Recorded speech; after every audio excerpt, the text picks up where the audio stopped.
Now I'm going to talk about basically how I ended up in Florida, what the circumstances were surrounding why I left New Jersey, and what landed me down here in Orlando, where I have now lived for the past 13 years almost.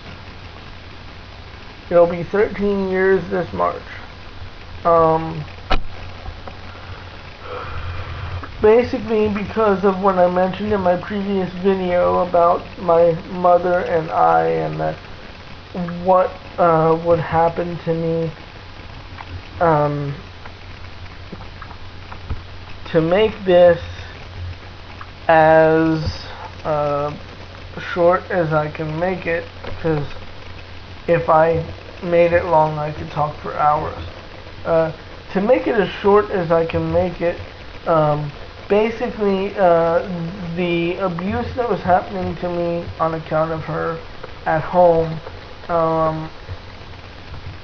one day I was in the third grade at the time at Benjamin Franklin Elementary up in New Jersey, and back in those days they gave me an aide. Basically, that's what I always knew it as, and it was a person that was basically, it was a teacher aide type deal, and she'd be there to assist me with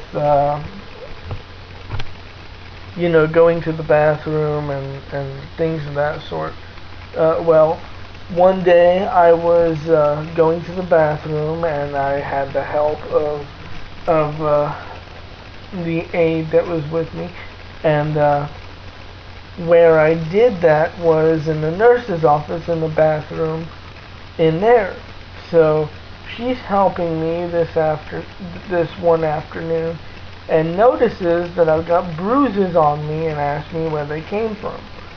Now, naturally, I told her where they came from. That resulted in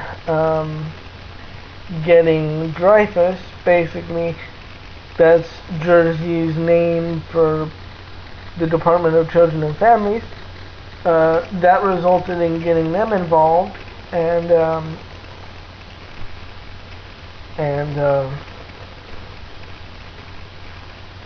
it ended up in a situation where we then had a caseworker drop by the house every week or 2 weeks or something like that. I can't remember the time period because it's been so long. But what happened is the situation just proceeded to get worse, and my mother wasn't doing anything to try to stop or put an end to the situation that she was in. While still married to my father, who at this point was down here in Florida, she had several different boyfriends, going out with guys that could be different for every week or every month. She'd always bring a new guy in the house. I'll be like, who the hell is this? I didn't know what the hell was going on. So basically that situation continued, and it got to a point where I still remember the afternoon.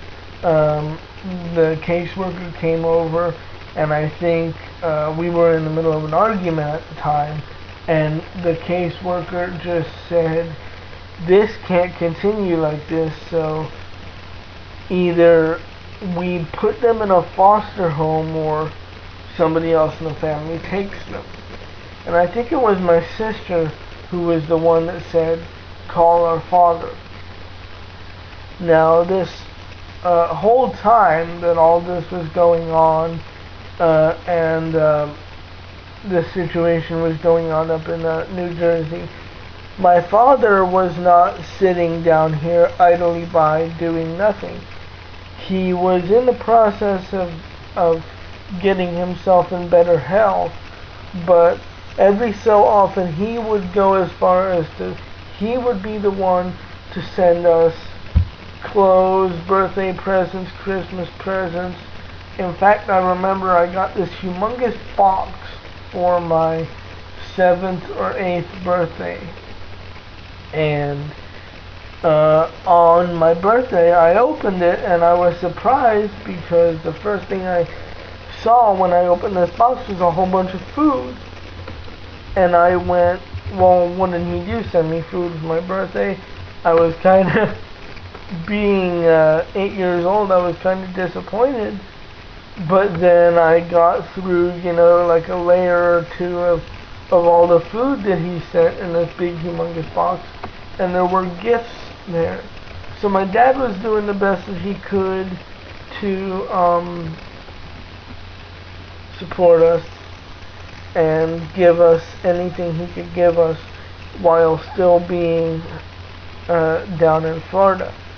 So what happened was that day,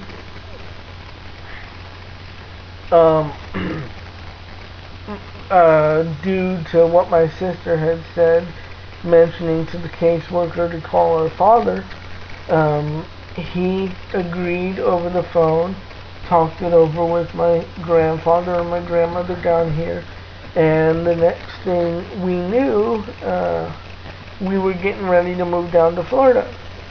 In the next video, I'll tell you the process that occurred while that was happening, having to leave the only schools that I'd ever known, and people that were, at least in the school system, that were caring for me as if I was their son. So in my next video I'll cover that topic.